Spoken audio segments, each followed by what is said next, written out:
Greetings, Jedi traders. David here of TradingFibs.com to bring you the state of the indices, big picture market recap and outlook for the week finishing up October 23, 2015 as we head into the last week of October. As always, please seek financial advisement when trading with your money, as these videos are for educational purposes only. Support your knowledge of the market. See what's going through my head on any given day or week. Always make sure you have a solid trading plan and always manage your stop when placing a trade. Well, I'm going to do things a little bit backwards here this week. We're going to jump into the markets that have absolutely been ripping to the upside. From European news, Draghi, to Chinese interest rates, economy, and following next week, like we'll see on the econ data, FOMC minutes coming out. And seeing the reaction of the market absolutely slicing to the upside, as many of the intraday traders have been quite aware of a 300-point gain on the YM plus Friday's action today, leaving us with a daily open gap. I'm going to mention that over and over, and how the daily gap plays out is not necessarily an issue of chasing the daily gap in our trading. It's a matter of knowing that it's there, knowing that market action will eventually come back down. While the attitude could be rally right now, which is very possible, we can go another 1,000 points for all that matters. But eventually the market will come down, and it takes care of business. It takes care of its downside business. So let's jump in. As the three left-hand charts here on the NQ, absolutely ripping to the upside this week. A couple days in the beginning of the week, slightly to the downside. Thursday's price action to the upside, and following through today gives us two charts in the green. We see the reject here twice at the 50-period moving average on a 4-hour chart. That's a 50 and a 144 EMA. Giving us the bias of more of a swing position, like, a couple days. When I look at the intraday picture, and then I follow through with the swing picture, gives me a better picture of where is the stronger move going to be intraday session, and absolute follow through today. We'll go ahead and show you that here at the end. But our bigger time picture on the weekly, monthly, and daily.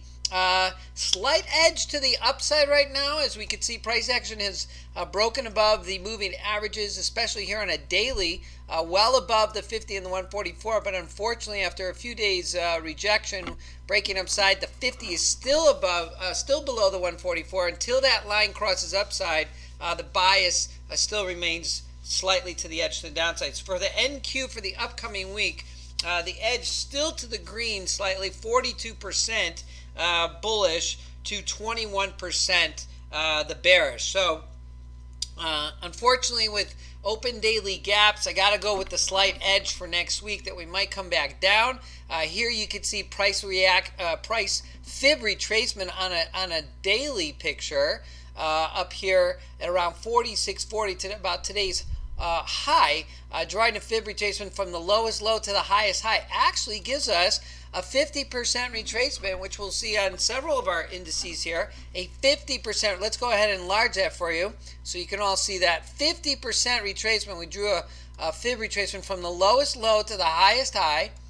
There's our major open gap from today. Overnight session just absolutely ripping to the upside on European comments and action of in the markets.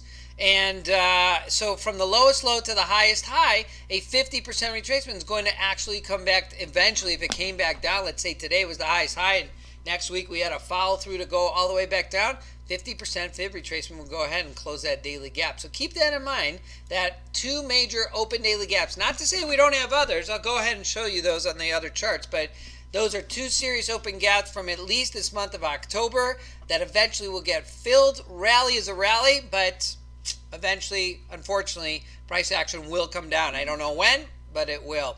Let's go to the YM, another absolute rip to the upside this week, as we can see price action here on the 100 tick range chart, 4-hour chart to the upside, bias in the green. So our swing position for the week was in the green for the most part. And price action now breaking above the 144. Similar picture as the NQ. So on our YM, we have similar stats, 50% to the bulls, 29% to the bears. As more moving averages cross over, the edge would then move to the bulls. Right now, again, drawing a Fibonacci retracement from the lowest low to the highest high gives us a 50% retracement. That's right, all the way down almost to that open gap. That's pretty cool, huh? Two major open gaps. That's right. If price action today were to stop and not go any further and close out this daily gap and continue downside, 50% would be within that zone of that serious open gap back from the beginning of October. Let's go to the ES. The ES, similar picture as well. Ripped to the upside the last couple days. A little chop during the midweek, beginning of the week, and then followed through with the rest of the market as we saw support here at the 50%, both here in the month of October on a 4-hour chart. Daily has broken to the upside, and again 50% retracement will actually close out that daily gap if today's high was the high of the session. But again, two serious open gaps. So we're seeing a trend here on all three of these markets with open gaps down below eventually have to be taken care of. Our stats for the week on the ES, well, again, very similar to the YM, 50% to the bulls, 21% to the bears. Again, that doesn't mean you can't trade in both directions when trend is trend, but I will go ahead and wrap this market recap and outlook today up with an example on the NQ why the stronger trade to the upside was more evident today than any downside move.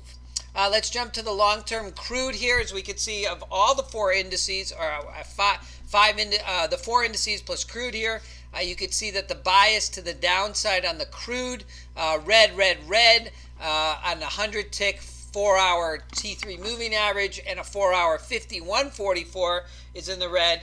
Bias 92% to the bears, and as currently stands, we really have not much in the green. So pretty much big bias continues downside for the crude.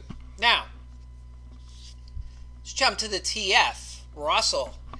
Not the same picture as our other indices, and this is a slight concern of mine for the small caps. As we can see, the Russell really struggling here this week. Really a lot of side consolidation for the most part here of October. TF usually a leaning index of trend, and while the YM and the NQ and the ES are all headed upside here, it's the TF that's been pretty much sideways. TF with stats again similar to the other one, still 50. We're in the green still here, so 50% to the bulls and 25% to the bears. Again, why the small percentage? Why doesn't it add up to 100%? Is because I'm not giving it a full point because it's not in trend.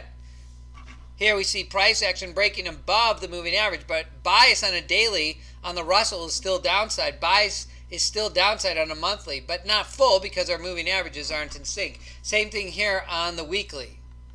All right, price action not in sync with the moving averages, but we're still in the red and still to the downside. Yeah, those were some great months back from 2013. There was no question about it. When you look at all this price action to the upside, it was all green, green, green. Not that we didn't have some down days, but the big picture was still upside.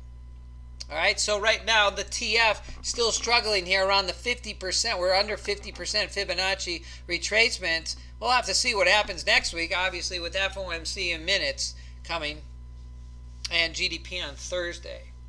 All right, so there's our stats, 50% mostly to the bulls on the TF, YM, and ES. NQ slightly lower, 42% to the bulls, and slight percentage to the bears if this thing ends up. Got to give the bears some stats to the downside as we have some major open gaps that we've talked about. And where do we see those open gaps? Well, nothing better than marked on our chart. So let's go ahead and Follow market profile here. Again, market profile, how many trades taking place at a certain price at a given time.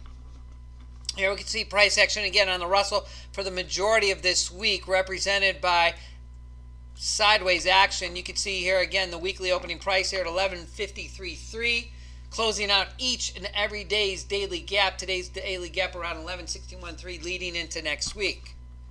So where's the downside? Well, we mentioned that we have those open gaps. That's right. On the TF, the open gap, not as bad as the rest. There we go. There's our open gap, only one, as the price action really not gapping up. So there we are, downside around that 11.13.5. How far down can the Russell go? Well, we got some daily open points of control, but it's 11.13.5, 11.22.10, 11.28.5 that still remain. Our 11.42.2, which was last week's, I'm sorry, that actually got closed out. I need to mark that. I apologize there. So let's go ahead and just close that out. So taking care of each and every day's daily gap this week, we still have downside price action to close out. Let's go to the YM. YM, a picture just as we saw here on the bigger picture. Price action for the most part this week. Couple days, Monday, Tuesday, Wednesday, sideways, breaking upside Thursday, leaving us with an open gap here at 17.401. Price action consolidating up here today. And all the way downside 16.824 all the way down to 15.726 is our open gaps. Market profile on the NQ, again similar picture at the beginning of the week, Monday, Tuesday, Wednesday, closing out daily gaps, leaving one open here at 43.99. We'll go ahead and leave that now for next week's, closing out several open gaps here with a weekly opening price of 44.20 and consolidating up here in price action today after opening up above 45.52, which leaves us with now another open gap down below. NQ much deeper to go when it comes to open gaps down below, as low as 39.9750. That's a pretty big drop there. Eventually the price action will come down. When, I don't know. Market profile here on the ES, again, very similar picture as you saw price action moving sideways. Monday, Tuesday, Wednesday with a weekly opening price at 2018.25, taking and closing out each every day's daily gap. Price action opens up, leaving a gap here. Price action 20.51.75 and finishing up here at 20.65, which leaves into next week's daily gap. How far down on the ES do we see ourselves going? Well, eventually, to close out that big hole that we just talked about all the way down here. Let's jump back to market profile here. There we go. 1943 and 1874.75. We got some major open gaps down below. So while it's exciting to see a rally in the market, we could trade both directions, knowing that also eventually price action will come downside.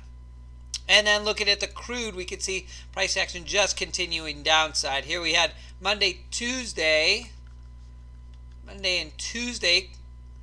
There we go, Monday, Tuesday action, Wednesday and Thursday, and then Friday. Here we go, finishing slightly to the downside, leaving some open gaps up above as well. Now, it's one thing to watch market profile and price action at a given time. It's another thing to watch the volume profile. How many trades took place at a certain given price withstanding time makes much more sense, which I reiterate each week.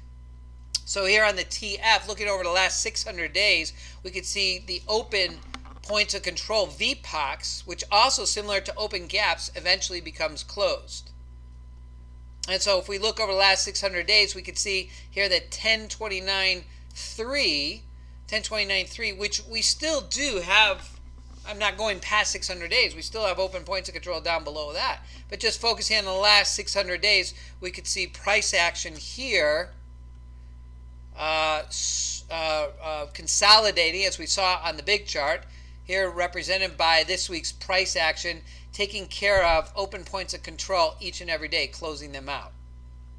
Now leaving us with today's open point of control here at 1162.3. But again, price action eventually together, when you think about the open gaps that are down below that we just saw on market profile. Let's jump over to the TF again. Market profile 1133.5, 1122.5, and you go over to your volume profile. Do we have numbers in those given areas? Yes, we do. So if daily gaps get closed, volume points of control will also be closed out as well, closing out the mean of price action for that day. Let's jump over to the YM. As we can see, price action also has open points of control both above and below. And here we can see, again, this week's price action represented by 3 days of pretty much consolidation, then the last 2 days as the European movement occurred in the market, Chinese comments, interest rates, and boom, up to the upside, taking out former points of control.